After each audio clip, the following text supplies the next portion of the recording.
This podcast is brought to you by Voice and Vision, bringing help, hope, and healing to individuals, families, and communities affected by mental illness, addictions, and disabilities in southeastern Pennsylvania. Welcome to Untold Valor, a podcast with a unique focus on veterans, featuring stories of courage, recovery, perseverance, and strength. Listen to hear veterans share their perspectives on what it's like to battle mental health challenges, combat addictions, and overcome other adversities unique to those who have served. Thank you once again for joining another edition of Untold Valor Veterans Recovery in Action. Excited for our guest this week. Here we have Lieutenant Colonel David E. Kelly here talking with us, retired. He's going to talk to us about his time in service as well as his book, and got some great stories to share with us here on the podcast this week. Also, of course, Reverend Ben is always here as usual, so we're looking forward to having this conversation. We'll jump right in here in just a second. Reverend Ben, welcome in. How are you? I'm doing fantastic. How are you guys doing today? Doing great. Looking forward to having you guys here on the podcast with us and sharing David's stories. David, welcome in, sir. How are you? Thank you. Very good. Also, excellent to have you here. So tell us a little bit about you. I always kind of set it up, going that route. Tell us a little bit about your time in service and what you'd like to discuss today on the show. All right. Well, I went into the Marines after graduation from college in 1971, signed up for officer candidate school, made it through, was commissioned in November of 71. And then after my training at Quantico, my first duty station was in Okinawa with the 3rd Battalion, 4th Marines. And they were getting ready to do what Marines call a float, the battalion on board 3 or 4 Navy ships. And our mission was going to be to go off the coast of Vietnam, infantry battalion. And we were there as a reaction force if somebody needed 1,100 or so Marines to go somewhere to stop a unit from being overrun or protect an airfield or whatever. We were off the coast for 5 months. And at the during the 5th month is when the Paris Peace Accords were signed, which kind of settled things for us. We weren't going to be going in country. Went back to Okinawa. After my time on Okinawa, got orders to Parris Island, South Carolina, as a series officer. And that's an officer who's in charge of the drill instructors who are in charge of the recruits at recruit training. And then that was the end of my 3 years. Got out, got a job teaching, coaching track and field, teaching Spanish. And about 2 years after I was released from active duty, I got a notice that I was on the list for captain because back then when you signed up for 6 years total service. A couple years would be active, and then the rest would be either reserves or inactive reserves. And when I got promoted to captain, then I began a career in the Marine Corps Reserve. There was an infantry unit in Folsom, Pennsylvania, in Delaware County. Was there for 4 years. And then most of the 80s and the 90s, I was in staff jobs, mostly at Quantico. And my last 4 years in the reserves was with a history unit out of Washington, D.C., and it was the field history unit. And I was retired from that in 1999. And a couple years later, my old boss, my old commanding officer, asked if I'd be interested in going back on active duty to go to Iraq. And as I said in my talks, I trained all these years to do this kind of work and never actually got to do it for real. And so in 2004, I was back on active duty, got my physical, everything was fine, and I went to Iraq. Wow. Interviewed about 190 Marines and sailors while I was there for a almost 5 months tour. And when I came back home, I thought, well, that's the pinnacle of my career. It's not going to get any better than that. But I decided to start going through the interviews and transcribing them myself. Now, eventually they will be transcribed at Quantico, but that's a long process. So I just did my own. And then I began working on a manuscript of all the interviews I did. And that was really unwieldy. So about 8 or 9 years ago, I broke it down into smaller chunks, which would be more digestible. And the other motivation was to get the stories of these Marines told, and also to tell it not just from a military point of view, because later on in my civilian career, I was teaching history. I wanted what I wrote to be understood by non-military people. So the books that I've written based on those interviews, I try to write it in a way that anybody can understand it. And, I gotcha. So these are oral histories of those gents that you interviewed then? Yes. Gotcha. And what are the books? The names of the books? Well, the first book, which came out in 3 years ago, was called Hell in the Streets of Husaybah. And that's a small town on the border with Syria. A lot of activity took place there in 2004. Second book was First Fights in Fallujah, and that came out 2 years ago. And that's about when the Marines first got into Fallujah in April and May, June of 2004, expecting to be participating in rebuilding efforts, but an insurgency broke out, and these Marines got right into fighting. Then the third book, the final book so far, is called Eight-Wheeled Warriors and Grunts. About half the book is about Marines in light armored vehicles, which are the eight-wheeled warriors, and then the grunts are the infantry guys that I spoke to. Wow. So those are the three books that are out there. Wow, they're on Amazon. They're on Amazon. Okay, pretty interesting stuff, and we'll throw a link up on the show descriptions. Ben, jump on in here. I know that you were pretty interested in David's story as well. Yes, Colonel. What I wanted to ask you, the Marine Corps History Unit. Can you elaborate on that a little bit? What is that about, and what is it? What is its purpose? Right. Well, when I was a member of it, the History Museums Division was located in Washington, D.C. at the old Washington Navy Yard. And that's where all my time was spent when I wasn't out training. And they prepare what's called monographs, which are small publications based on small events. They've also published books on Vietnam and Desert Storm, and anywhere Marines have been involved, they were part of it. This tiny slice of it that I belonged to was called the Field History Branch. And our job was to go out and interview Marines in the field. We didn't have quotas. We weren't told that you have to interview all these different people. Basically, our training that we did back then was to get into a theater, find out what was going on, and then on our own, we would make arrangements to interview various Marines at all different levels and sailors. While I was at 2004, 2005, the unit was transferred down to Quantico, Virginia. So all of the records and everything are down there, and it's still there's still a separate field history branch, which is made up entirely of reservists, mostly majors, lieutenant colonels, and colonels in that rank area. And I was fortunate. I happened to know the commanding officer that we had worked together on a previous billet, and he thought I was, I guess, pretty organized. So I got to get into this unit. Most of the other officers in the unit were PhD history people, college professors, people that belonged to think tanks. And I was the lowly high school history teacher who was a part of it. Oh, yeah, so that's kind of what your, that unit is. Yeah. Yes, sir. One of your books, I remember I was inserting your books about a dialogue you had between two different perspectives. Can you kind of elaborate on that? Right. Yeah. As I said when I've given talks, this wasn't my intention. My intention wasn't to write a book. It was just to listen to the stories. And I made up a list of all the units that were deployed to Iraq in 2004. And myself and a major, John Piedmont, we basically made an effort to get to every one of these units at least once during our time there. So when I was organizing the book, First Fights in Fallujah, it just so happened that one of the early interviews I did was with a lieutenant who was a tank platoon commander. Really interesting story. And he was a first lieutenant, a new lieutenant. And the most intriguing part of his story was that he was sent out on a quick reaction force with a couple of other tanks and some infantry looking for a group of Marines whose vehicle had been destroyed. And these Marines had gone into a building and called back on the radio, we're surrounded, you got to come and get us. So this lieutenant was one of the part of that team that went looking for them.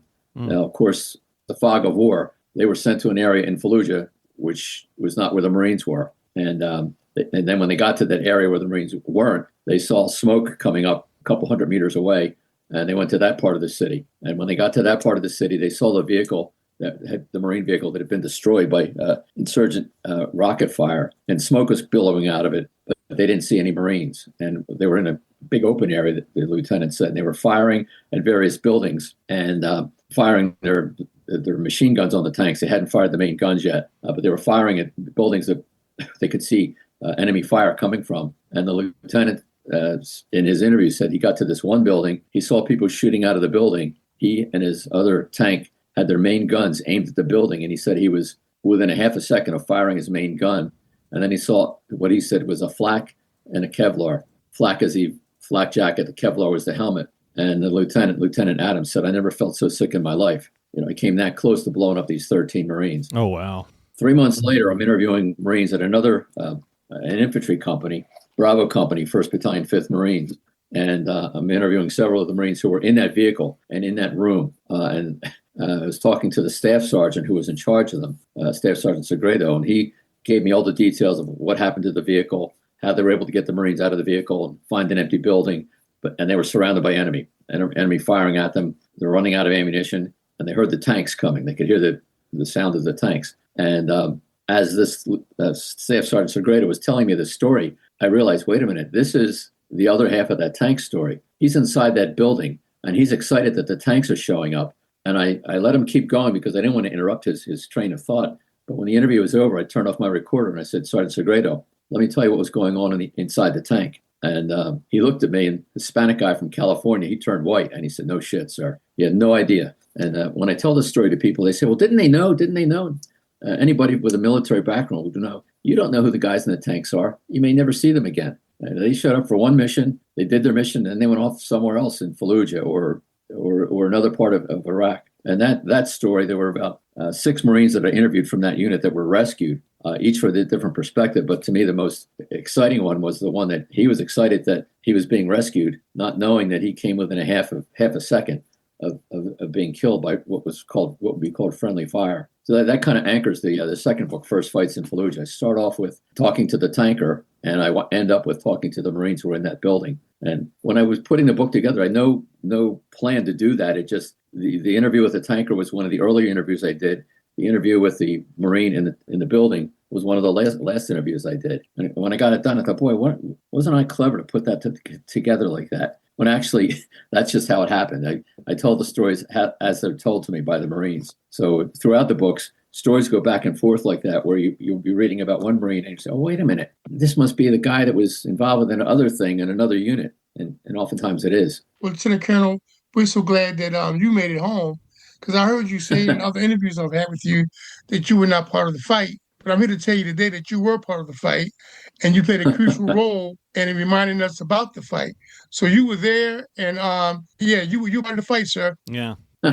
That's what, when I tell people that, I say, well, I was in a combat zone, but I wasn't in direct combat, but I was pretty close to it. Yeah. And did you find that did it change your perspective on things? The stories, the experiences for yourself and all that kind of change your general view on your time in service or time at war or anything of that nature? And maybe even understanding some of the other soldiers who were in active combat there, why they kind of why they suffer, like why PTSD is such an issue for so many.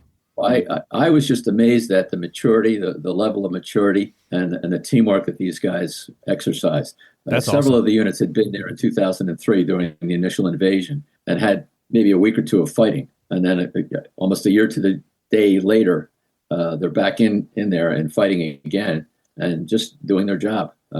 Like some of the corporals that I spoke with said that they always told their sergeants they wanted it to be a squad leaders fight. And a lot of the fighting in Fallujah and in Husaybah was a squad leaders fight. Squad is about 12 Marines, and usually a squad leader is a lance corporal or a corporal. And in training, somebody's always looking over their shoulder. But in the real world, when they're actually fighting, they had that freedom to do that. So that was part of it. That I was just amazed at these men. One thing I did mention at the talk last week, I don't call it part of what this is post-traumatic stress. I call it post-deployment stress, where a couple of the Marines that I interviewed, they said, every day they're doing something important. Every day they have to look out for their men. Every day they have to make up plans and outlines and maps and overviews and talk with their superiors and then talk to their men. Every day is exciting. Every day is important. And some of them were mature enough to say, when I get home, I'm going to get out. I'm doing my 4 years and I'm getting out. I'm going to be a barber or I'm going to be a mechanic. And I don't think I'll ever have that level of responsibility again. And the other thing is they won't also have the feeling of brotherhood. I know the Reverend talked about that being a corpsman with the Marines. And the Marines and the Navy corpsmen, there's a bond there that is very, very strong. And it's to the Marines and corpsmen I spoke with, it was the same thing. So my own little theory is part of it when people get back, when men and women get back from a combat zone, even if they stay in the service, they're on a base. They have to show up at 8 o'clock in the morning. They have to put in their day's work. They might have to go to a school for training, military training, but they don't have that level of adrenaline, of excitement. And when people get out of the service, I think that's another adjustment term. It wasn't hard for me because I did my 3 years active duty during the Vietnam era, got out, got busy, was right into a job. And even when I was deployed there for 5 months, I knew I was going to come back home. If I made it home, my job was waiting for me. And some people would be interested in what I had to talk about, and a lot of people weren't. And I realized that because I was 50 years old at the time, and these guys are 20, 21 years old. Yeah. I also mentioned that last week at the talk in media that a big difference is a Marine's 18 or 19 years old. He hasn't experienced a whole lot. A lieutenant is maybe 22 or 23 years old. He's got a little bit more maturity. And an old guy like me, I've seen so much. It was like, okay, this is just a new part of my life. I know I'm going to survive. I know I'm going to get back to my job. I'll get back to family. Where a young guy who went through this at an early age, there's an adjustment, even if it wasn't a traumatic time over there. I mean, a lot of the Marines that I talked with, they were proud of what they had done, proud they had led their comrades in combat, proud they had learned all the jobs that they learned how to do. There were some of them that I spoke to. I said, this kid, he's calling in airstrikes, he's calling in artillery, he's coordinating with all these different things. I could never have done that as a lieutenant. I was just amazed at some of these young guys. So that's a long answer to a short question. No, that's okay. That's great. That's fantastic. I mean, the training that they go through, and to your point, I mean, and we all feel invincible at 18 and 20 anyway, right? But to do these to do these heavy responsibility jobs, again, kudos to our military. And so thank you for being here and sharing your story and that story as well. And again, the books are Hell in the Streets of Husaybah, if I said that right. Right. First Fights in Fallujah. Cool. First Fights in Fallujah, and Eight-Wheeled Warriors and Grunts. And those are all on Castmate Books there, or that one's on Castmate Books, and you can find them on Amazon. Search those out and search out David E. Kelly. So thank you, sir, for being here. Thanks for sharing your stories. Any final thoughts you'd like to share with us before we go? No, I'm just appreciative to Reverend Ben there for giving me another outlet to tell some of the stories, and hopefully people will get the books and learn more of those stories. Yeah, and we'll put links in the descriptions for folks to be able to go to that. We'll put those in there to make it an easy find on Amazon for everybody. So thank you so much for your time. Great. We certainly appreciate you. Reverend, we always appreciate you being here as well. Don't forget to subscribe to us on Apple, Spotify, whatever platforming app you like using for podcasts, and share the podcast with others who might benefit and enjoy some of the stories and the different conversations we've had. We're into our 4th season here on Untold Valor, and we certainly appreciate everybody's time and support. And again, if you need some help, if you are suffering with PTSD or any other issues or need some help, always check the links and click on the links to talk with the team, talk with Ben and Olga and all those folks at Voice and Vision and Compeer Corps. They are here to help. With that, we'll see you next time here on Untold Valor, Veterans Recovery in Action. You've been listening to Untold Valor by Voice and Vision. We hope you found the information and resources discussed today helpful. As always, thank you for listening and for your support. Remember to stay connected with us through our various social media platforms, including Facebook, Instagram, and YouTube. Don't forget to visit the website, voiceandvisioninc.org. That's voiceandvisioninc.org, where you can sign up for our blog and find free resources and information on upcoming events, webinars, workshops, and get support. You can also access our free help and hope guide for individuals and families struggling with substance use and addiction. If someone you know is struggling, please reach out for help because you and your life matter.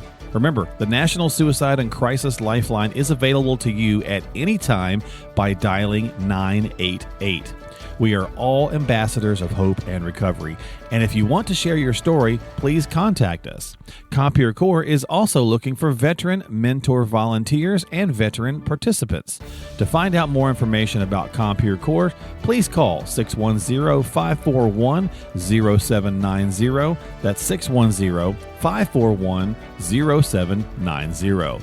You can find all the links and contact information for the resources mentioned on today's episode by checking the description and the show notes section of your app. Thank you again for tuning in and for your support. Until next time, this has been Untold Valor.